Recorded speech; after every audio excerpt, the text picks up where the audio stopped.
बच्चों को शर्म आनी चाहिए। थोड़ा सा पैसा हुआ तो जबान बदल गई, थोड़ा सा पैसा बढ़ा लिबास बदल गया, थोड़ा सा पैसा बढ़ा जीने का स्टाइल बदल गया। अब आलिमों से मुलाकात छोड़ दिया, मस्जिदों में आना जाना छोड़ दिया, जुमा की नमाज छोड़ दी, अब होटल अटेंड करना शुरू किया।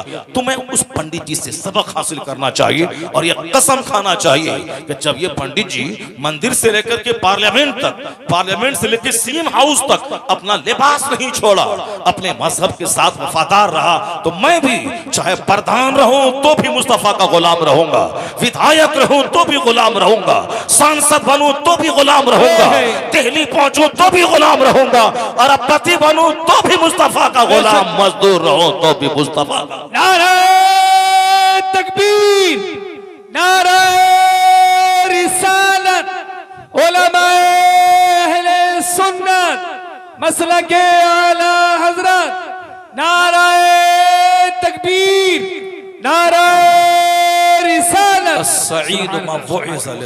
अक्लमंद वो है जो दूसरों से नसीहत हासिल करे, जो दूसरों से सबक हासिल करे, दूसरों से सबक हासिल करे। अगर कुछ अच्छाई गैरों में भी हो तो उस अच्छाई को अपने अंदर आदमी को ग्रहण करना चाहिए, अखज़ करना चाहिए। ऐसा नहीं कि सिर्फ निगेटिव पॉइंट रखना चाहिए। हम उम्मीद रखेंगे पंडित जी से कि मेरी मस्जिदों में एसी लगा दे, मेरी मस्जिदों में कालीन बिछा दे, मेरे मदरसों को सोने का बना दे। क्यों बनाएगा वो अपनी तंजीम को मजबूत करेगा, वो जिस तंजीम से रिलेटेड है वो अपना काम करेगा। तुम मुसलमान है, तुम अगर डीएम बन गया अपने मदरसों का ख्याल रख, तुम अगर अरबपति बन गया अपने गरीब भाइयों का ख्याल रख, तुम अपने इस्लामी लिबास का ख्याल रख, अपने घर में तिलावत और इबादत का ख्याल रख। तो वो अगर नाचे गाएगा तुम ही नाचे गाएगा नहीं, वो नाचना उसको चाहिए तो शराफत उसमें आ गई, और जिनको शरीफ बनना चाहिए वो नाचने लगा। जरा गौर से सुनिए, सरकार दो जहां की सुन्नतों की पैरवी में दोनों जहान की भलाई का राज छुपा हुआ है। सरकार अपने मकसद हयात पे नजर रखिए, बाकी हुकूमत किसकी बनेगी अल्लाह का काम है। अल्लाह नमरूद को सल्तनत देना भी जानता है, और नमरूद जब खुदाई का दावा करे तो एक छोटे मच्छर से तड़पा तड़पा के मारना भी जानता है। मेरा खुदा फिरौन को मिस्र का हाकिम बनाना भी जानता है, और 400 साल की लंबी छूट देना भी जानता है।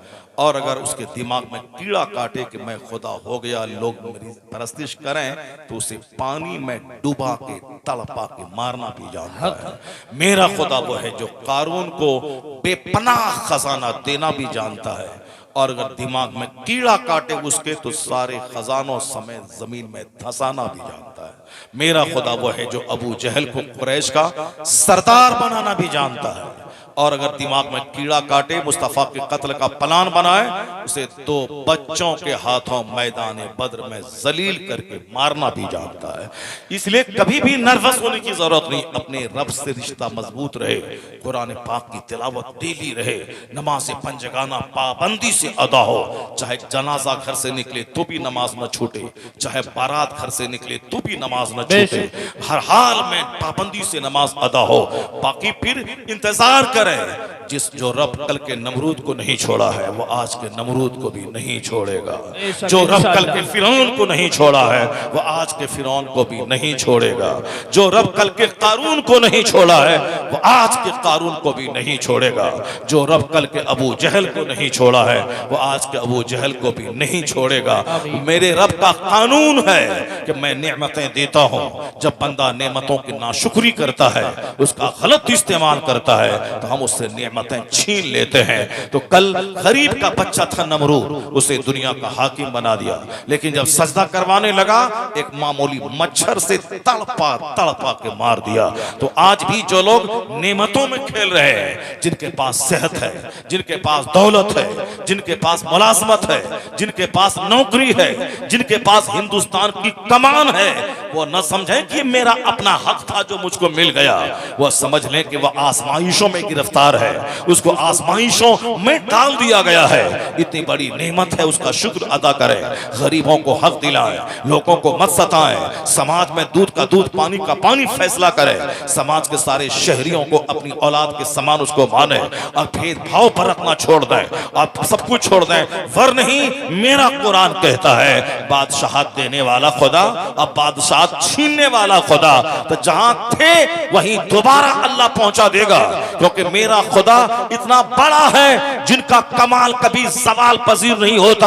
हर आने वाला दिन एक नई शान का वो मालिक है। कुल्ल यौमिन हवा फी शान है मेरा खुदा, तमाम कमालात का जाम है मेरा खुदा। यानी अब मेरा खुदा इतनी ताकत का मालिक है, उसके नजदीक 400 साल 4 मिनट है, 14 साल 14 सेकंड भी नहीं है। वह बादशाह अगर देना जानता है तो फिर कुर्सी छीन कर हाथ में कटोरा दे के भीख मंगवाना भी जानता है। कुलिल्लाहुम्मा मालिकल मुल्क तूतिल मुल्क मन तशा व तनज़िउल मुल्क मिम्मन तशा व तुइज़्ज़ु मन तशा व तुज़िल्लु मन तशा बियदिकल खैर इन्नका अला कुल्लि शैइन क़दीर।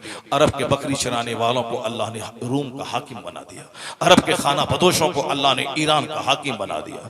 जब उनको जज्बा पैदा हुआ कि मुझको अल्लाह की जमीन पे अल्लाह का निजाम कायम करना है, तो वो निकल के कश्ती में आग लगा दी। या तो अब यहाँ स्पेन में मेरी कब्र बनेगी, दुश्मनों से लड़ते लड़ते मैं मर जाऊंगा, या फिर इस्लाम का झंडा मैं गाड़ दूंगा।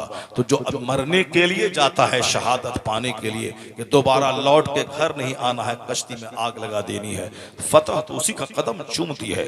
यानी जो बिल्कुल डेडिकेटली वह साहब डेडिकेशन के साथ लड़े। जैसे मुस्लिम और काफिर में जब भी जंग होती है, काफिर अपना जान बचाना चाहता है और मुस्लिम जान दे के शहादत पाके जन्नत जाना चाहता है। और जो जान देने जाएगा वह बुज़दिली नहीं दिखाएगा, और जो जान बचाने जाएगा वह सोचेगा जंग भी जीत लें और जान भी बचा लें।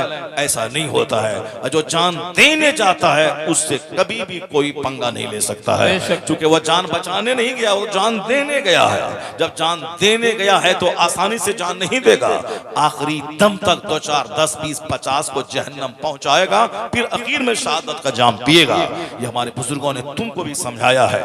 ताकतवर मोमिन अल्लाह को पसंद है, ताकतवर मोमिन बनिस्बत कमजोर मोमिन के अल्लाह को पसंद है। जो हदीस मैंने पहले पढ़ी थी, ताकतवर मोमिन अल्लाह को पसंद है, ताकतवर मोमिन अपनी बीवी को खुश रखेगा, ताकतवर मोमिन 5 वक्त नमाज पाबंदी से पढ़ेगा, ताकतवर मोमिन मक्का से अरफात 17 किलोमीटर दूर पैदल चल के हज करेगा और हर कदम पे 6 करोड़ नेकी मिलेगी।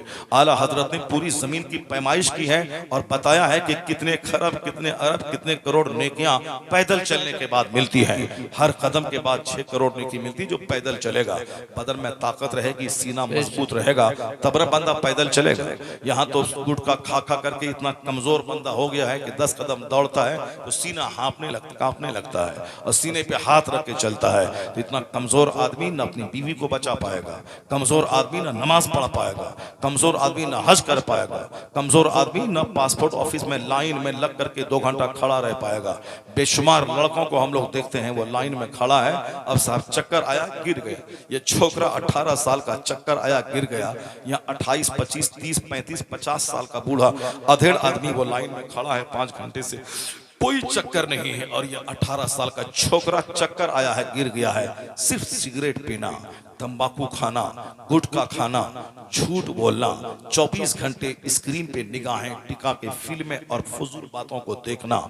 मोबाइल आग से चार्ज होता है और आग को कंट्रोल में रखोगे तो घर में खाना बनेगा, और आग अगर गालिब आ गई तो पूरा घर जलकर राख हो जाएगा।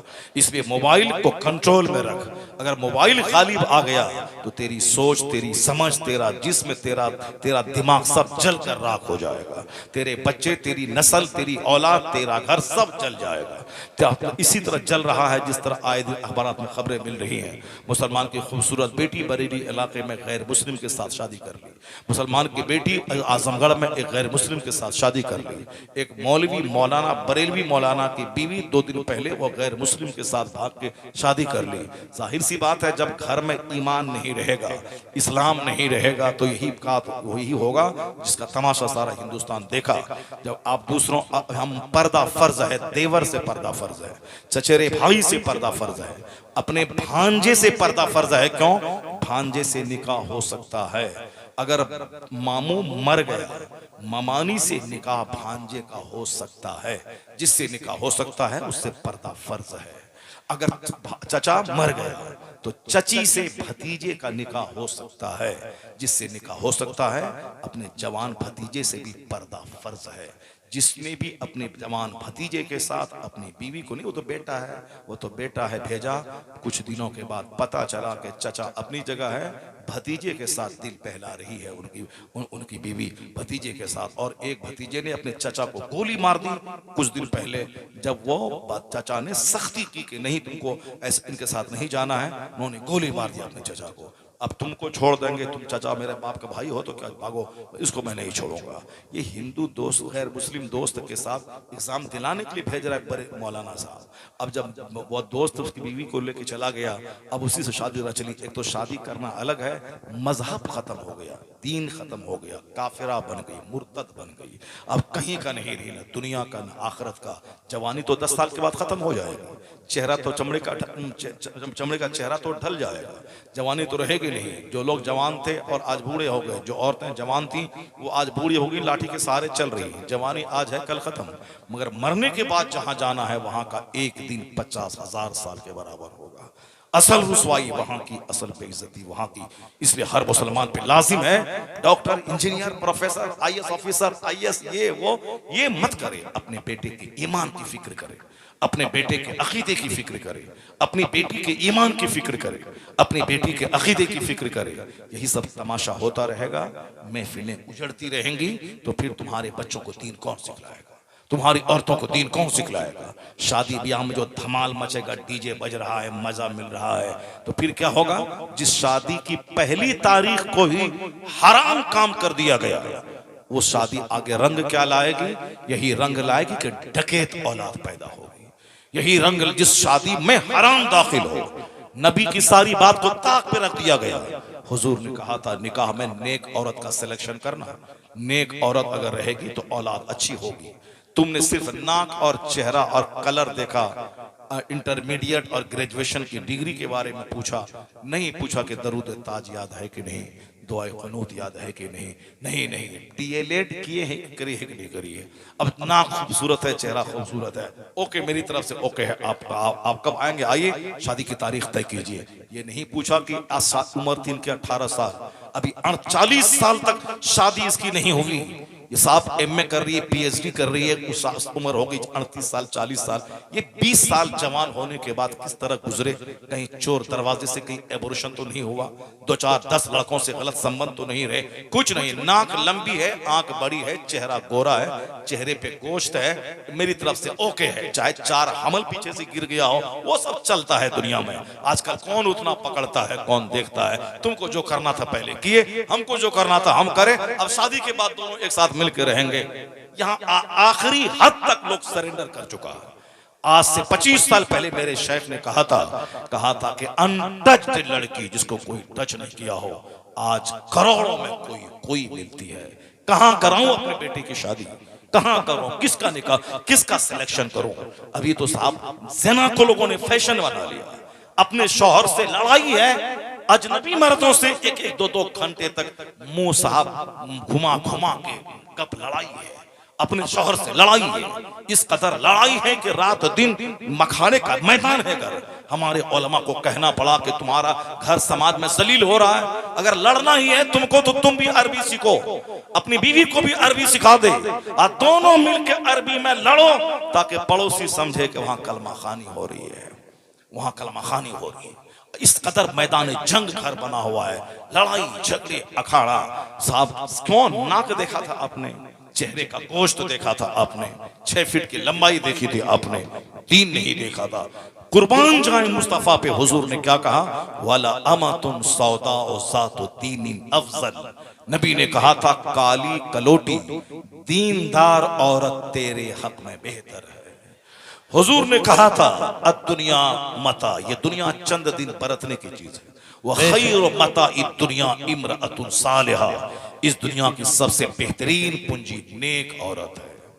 घर है सोने चांदी का और घर में औरत ही नेक नहीं है तो बंदा जहर खा के मर जाता है।